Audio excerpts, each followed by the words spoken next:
It's a good thing they didn't tear down the building yet, as they had planned to, because that 5 people still remain unaccounted for in the Davenport building in Iowa.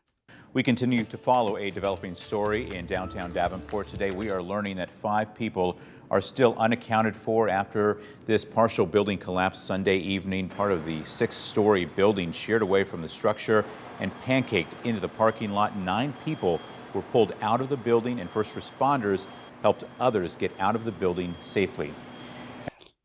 They had called off the search and rescue, and then earlier, a woman was found still in the building.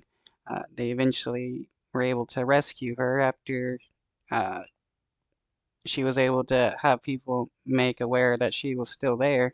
Now we continue with live team coverage at 6. News 8's Josh Lamberty is on the scene with more on the city's response to this disaster. We'll get to him in just a moment, but we begin with Joe McCoy, who spoke with family members of 2 of the missing residents of that building. Good evening, Joe.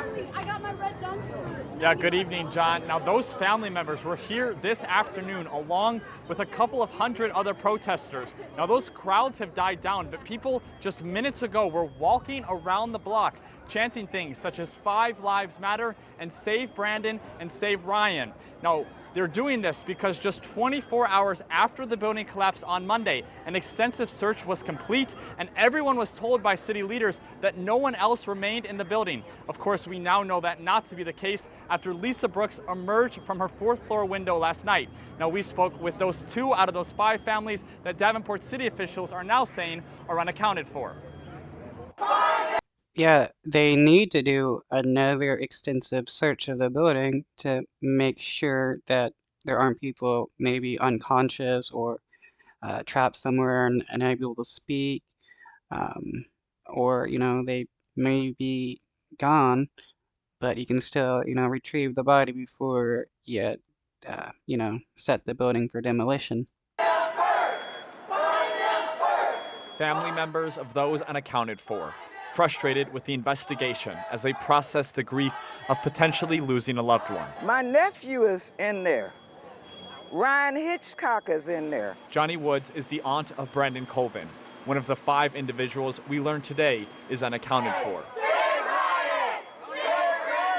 What we're frustrated about is we've been hearing, seeing all these reports saying that everybody was accounted for, and we knew that his car was parked out here, so we knew he was in there. We are now over the 48-hour mark since the building collapsed 5 p.m. Sunday. No, what tore it down? What made it collapse? Based on what I'm hearing, this building has had inspections. Well, why didn't they find anything wrong with it?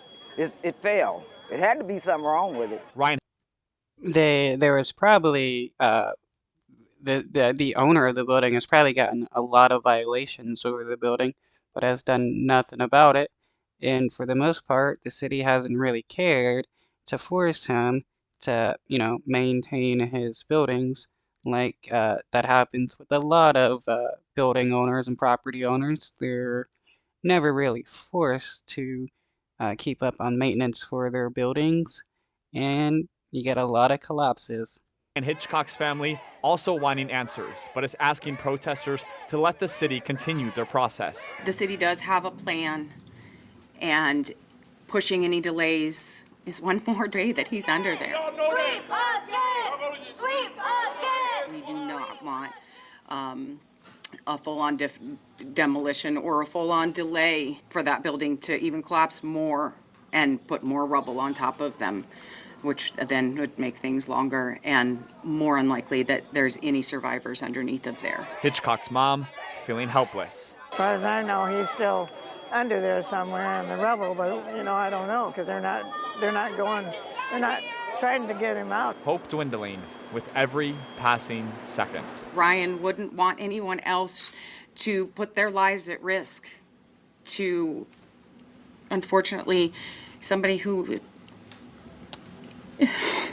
probably has not survived.